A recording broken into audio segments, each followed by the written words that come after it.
Miguel Herrera confirma lo que muchos seguidores de la selección posiblemente no querían escuchar, que si Keylor Navas finalmente regresa a la selección, si lo convencen de venir, será para ser el portero titular de la selección en la eliminatoria, en la Copa Oro y posiblemente en la Copa del Mundo por encima de Patrick Sequeira. Además, llama la atención que Miguel Herrera viajará con Osael Maroto, con el presidente de la federación, hasta Argentina para conversar con Keylor.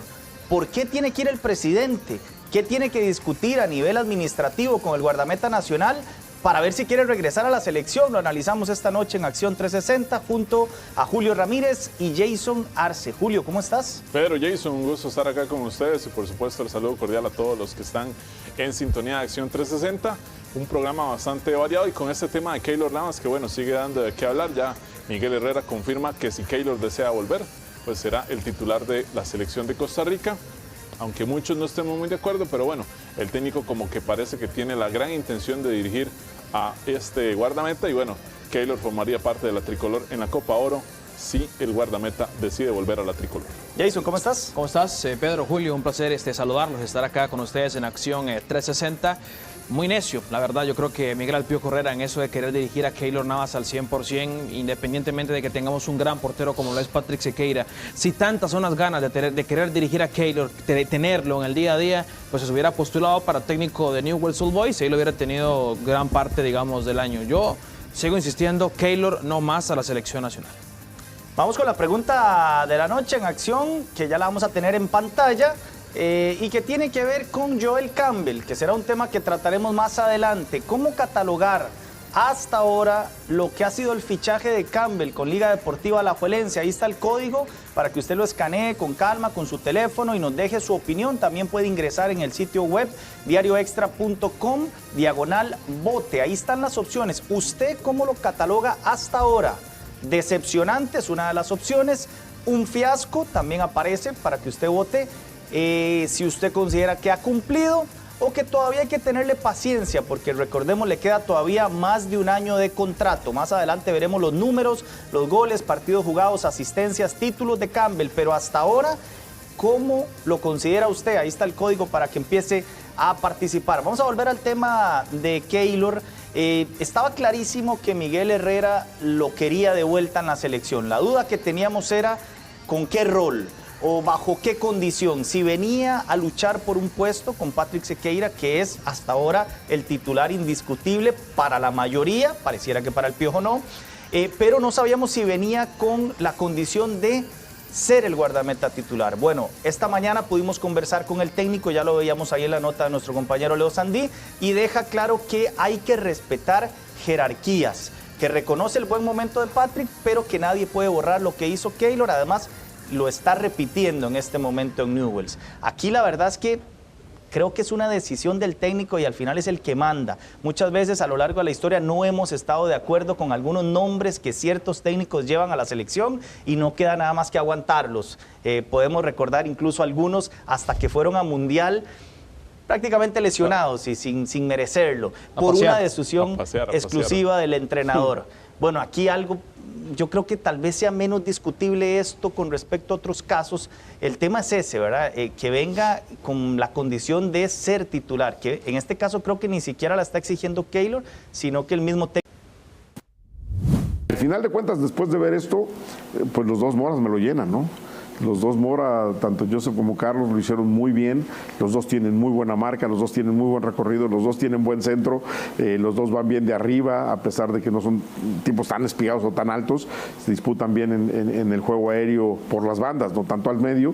Entonces, contento. Taylor lo hizo bien. Lassiter tiene más ataque que algunos de ellos, a lo mejor menos marca, pero porque es un volante lateral más que un lateral volante. Entonces, son las diferencias que uno busca en esos sectores, ¿no? Bueno, ahí señala a los dos Mora, a Joseph y a Carlos Mora como futbolistas que le cumplen ambas funciones. Si fuera una línea de 4, un poquito más cerrados, en marca, segundo palo, y si es esa línea de 3, ese jugador que se proyecte más, que tenga que cubrir al central cuando le toque retroceder. Pero bueno, pareciera, aunque el rival era muy débil, que ya hay algunos nombres que están sacando ventaja, por lo menos para ser titulares en eliminatoria y lo que va a ser también la Copa Oro. Sí, ese detalle particular. En el caso de José Mora, yo creo que no, bueno, el partido contra Belice, la vuelta que fue donde pudo jugar, se mostró bien yendo al ataque y demás.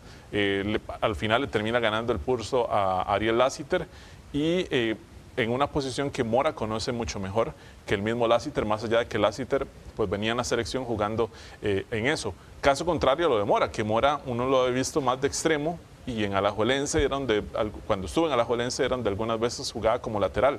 Bueno, en la tricolor lo utilizan en esa posición, responde, y yo creo que Mora también saca esa ventaja por el hecho de que creo que Miguel Herrera no pudo aprovechar el tiempo para ver un poco más a Gerald Taylor por la lesión que sufrió. Habrá que ver si ya cuando Taylor se recupere o si un Haxel Quiroz está también a disposición y demás, le muestra algunas cosas distintas, pero sí, ahí le sacan estos dos futbolistas esa ventaja a los demás y parece que ganan el pulso, uno en su posición natural y el otro en una posición que no les es habitual, pero tampoco les es desconocida. Se podría decir, Julio, Pedro, que el grupo se le va como cerrando al Piojo en el sentido de que siento que se está casando con muchos jugadores. Ok, también es que no hay mucho de dónde escoger, pero digamos, pensando ya en era un grupo mundial, cerrado. El grupo está, sí, eso es lo que iba a decir. eso, sí, parece que se va cerrando. Antes. Por ejemplo, él se queda mucho con lo que hace Carlos Mora por las condiciones del futbolista. También lo de Joseph Mora, obviamente por el momento que tiene en el Saprissa. También por ahí mencionó a Lassiter, a Gerald Taylor. Es decir, si emerge un lateral muy bueno aquí en Campeonato Nacional, yo creo que le va a tener muy difícil en llegar y tratar de llenarle el ojo a Miguel El Piojo Herrera, porque le ha gustado concretamente lo que ha visto de los Joseph Mora, de los dos Mora, de Lassiter, de Gerald Taylor, por las características defensivas y ofensivas que le aportan, digamos, este cuádruple de laterales. A mí me llamó la atención porque en algún momento de la entrevista él explica que eligió estos 30 para hablar de Alajuelense. Vamos a hablar de Joel Campbell. Esa, por cierto, es la pregunta de la noche para que usted participe. Por ahí aparece el código para que lo escanee y nos deje su opinión. ¿Cómo valoran?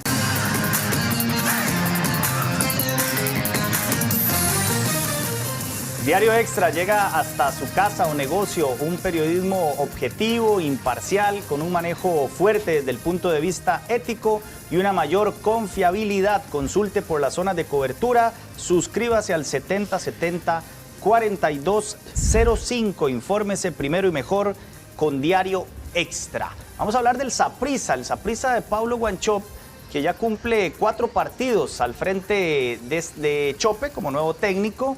Y creo que hacíamos al inicio, cuando le tocó asumir, analizábamos el calendario y decíamos, bueno, tiene 2 partidos accesibles como para ir entrando en calor y después vienen ya las pruebas más complicadas. Sí, porque... ¿Cuál es el balance hasta ahora luego de estos 4 partidos? Balance, digo, intentemos mezclar resultados y juego del equipo. Ok. Bueno, ese análisis sí me gusta un montón. De hecho, me ayudan nada más para ver la pantalla con los partidos que ha dirigido Paulo César Wanchope para que podamos ejemplificar un poquito. Inició su etapa ganándole 3-0 a San Carlos. Luego empata 1-1 ante Liberia. Aquí puede ser la primer pifia de Chope como técnico de Saprissa. Hay un parón de selecciones, 2 semanas, regresa y pierde 2-0 ante Santos. Y viene y gana 1-0 a Herediano como local. En total, Pedro, fueron 3 juegos como local y 1 como visitante. Aquí, y ahora que me preguntas acerca de los resultados. Okay. Primero hagámoslo en resultados. Hey, ¿Cuál es el balance? Porque está sacando 7 puntos de 12. Sí, son 2 victorias, un empate y una derrota. Yo creo que a nivel de resultados no está mal, salvo ese pecado, puede decirse, que fue contra Liberia, empatar yo creo que en San Juan de Tibás. Y yo te pondría ahí un asterisco al partido en Santos, o sea, ya en Guapiles. Pero bueno, le ganás a Herediano, yo creo que se medio compensa. El problema aquí radica en la elaboración de juego del Saprissa, porque a mi criterio aún no juegan absolutamente nada. Uno es un equipo que por ratos juega al pelotazo, por ratos quieren ser más dinámico, quieren llevar el balón pie a pie, se equivocan un montón, luego se pausan y dan 1001 pases y no llegan a marco. Es decir, si lo analizás en este momento, resultados, contra quién ganó, contra quién perdió y empató, y la elaboración y el sistema de juego que utiliza Wanchope como técnico del Saprissa, yo le pongo un 5 de nota. Bueno, es que vos sos siempre muy exigente, muy estricto. Yo estoy más en el lado de que a nivel resultados creo que no ha estado a la expectativa de estos partidos, porque yo creo que en casa, como decía Jason, tenía que haberle ganado a Liberia.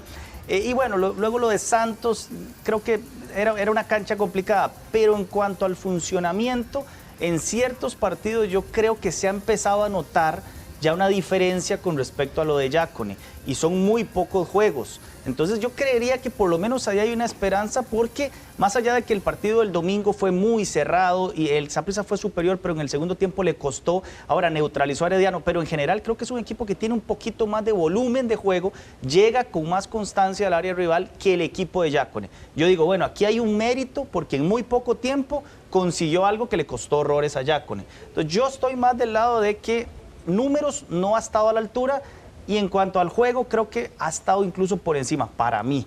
No sé si Julito está más del lado de Jason. Yo creo que tuvo que haber ganado los 3 primeros partidos. Solo ganó uno de los 3, contra San Carlos, Liberia y Santos. Me parece que Saprissa debió haber ganado esos 3. Y ya contra Herediano, obviamente, siendo local, tenía que sacarlo, pero de una u otra forma se sabía que era Herediano el campeón. Y por el momento en el que venía Saprissa, no sé si era tal vez presupuestado que no lograra ganar, pero por lo menos sacaron empate, aunque fuera como local. Bueno, termina ganando uno de los partidos que menos se pensó que se podía ganar y termina cayendo en otros que no, perdiendo puntos en otros que no se tenía en cuenta que lo perdiera. Yo en cuanto a puntos siento que entonces debería tener un poco más, no esos 7, sino por lo menos 9 o 10.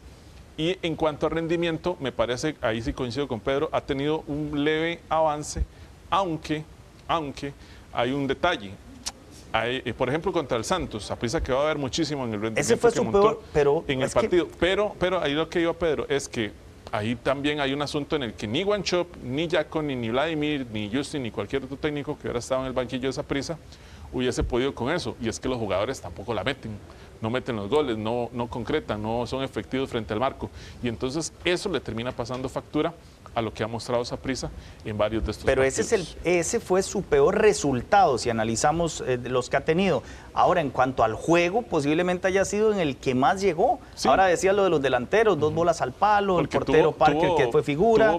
Tuvo cerca de 20 tiros entre directos 17, y indirectos. Creo que por ahí anda, sí, pero... O sea, no fueron efectivos, no tuvieron esa contundencia frente al marco rival en ese compromiso, contrario a lo que hicieron contra Herediano, que en ese compromiso llegaron poquito, pero una de las que tuvieron fue anotación, luego tuvieron incluso para poner esos 2 arriba, pero el árbitro se los terminó anulando, pero, o sea, es como ese contraste. Obviamente uno entiende, un rival es muy distinto al otro y demás, pero siento que en ese ha sido el aspecto que le ha pasado factura a Wanchope, pero me parece que sí, poco a poco va mostrando un poquito. Tampoco es que Saprissa ya muestra un superfútbol. Es que lo que pasa es que, pregunto, vos decías, Jason, que le ponías un 5 de nota. Sí.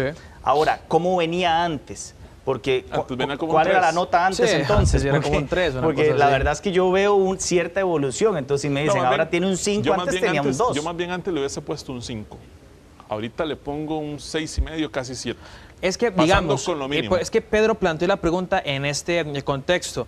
En resultados, seamos honestos, yo creo que cumple. Pero, yo se lo decía ayer a Roy, como Saprissa jugó ante Herediano, jugó contra Liberia, incluso contra Santos, uno ve a ese equipo y uno dice, ok, ¿le alcanzará para...? Sí, un cierre y esto en beneficio del fútbol de Costa Rica, ¿verdad? Va a ser hasta el último partido. Hay una pelea muy buena pues para ser el primer lugar, para estar en clasificación, el descenso. Entonces, es lo que queremos en nuestro fútbol nacional, que sea bien competitivo y que disfrutemos de esta competencia, ¿verdad? Y que los muchachos, sobre todo los más jóvenes, pegado un poquito a la pregunta de Meiri, y vestirse con los colores rojinegros. Esto es en total, incluida digamos esta segunda etapa luego de su paso por el fútbol de Brasil. Sí, hay que recordar que Campbell llegó fue oficializado como jugador de Alajuelense el 8 de junio del 2023. y jugó la temporada 2023-2024 completa y lo que llevamos ahorita de esta parte de clausura 2025. Tiene en total 66 partidos disputados, 18 anotaciones entre esos 66 compromisos en todas esas competencias. Hablamos de Campeonato Nacional, Copa Centroamericana, Torneo de Copa y Copa de Campeones de la CONCACAF. 18 goles, como dijimos, y 7 asistencias. En total, hasta el momento, 4.178 minutos disputados y los títulos, que es lo que al final la gente valora más, lo que consiguió el jugador o lo que pudo aportar el jugador al equipo. Tiene una Copa Centroamericana, que fue la del 2024, que ganaron con Andrés Carevic, y 2 torneos de Copa, donde curiosamente Campbell en esos 2 torneos de Copa solo jugó un partido en cada uno de ellos y fue la final en cada uno. La del 2023, que fue la final contra Saprissa, y la de este año, la de la temporada 2024-2025, donde marcó solamente si jugó la final el gol. Joel Campbell contra Saprissa, ¿Sí? ¿no estaba en selección nacional en aquel momento? Fue, vamos a ver... Porque esa final coincidió, creo que fue una fecha FIFA. Una fecha FIFA. Creo que Joel, recuerdo que me parece. Creo que sí jugó partido, recuerdo, pero lo recuerdo más haber subido una historia felicitando a los jugadores por el torneo de Copa. Cierto, sí. Sí. Pero igual el torneo de Copa ahí yo creo que sí. ¿verdad? Tiene un valor simbólico. El título importante creo que sería la Copa Centroamericana, vamos a ver, de los que consiguió, porque sabemos que el objetivo número 1 es el nacional. Yo creo que cuando llegó el primer semestre fue un jugador importante y a partir de ahí vino en decadencia. No sé si sea un tema físico, un tema de actitud, un tema... porque yo creería que las condiciones las tiene. Yo a esta altura no diría que es un fiasco, le queda todavía ¿cuánto? Un año de contrato. Sí, vence el 30 de junio del 2026. Habría que esperar como para hacer el análisis completo. Yo creo que va camino a, posiblemente, si no tiene un cambio radical en su funcionamiento, en su rendimiento, yo creo que va camino de ser un fiasco. A pesar de que, también hay que decirlo, los números en cuanto a goles y asistencias no son tan malos para un futbolista que nunca fue un goleador, aunque con su categoría y su calidad uno creía que aquí iba a marcar muchísima más diferencia y con facilidad. Pedro, y Pedro, que siempre me dice que yo soy muy crítico con él, pero ahí está el detalle. O sea, y recuerdo que cuando Campbell vino con toda la gasolina, ¿verdad?, a full. Recuerdo un clásico en el que fue figura contra Saprissa, marcó los 2 goles y se hablaban muchísimas maravillas, pero después de ese partido incluso se vino, no a pique, pero sí bajó bastante su rendimiento.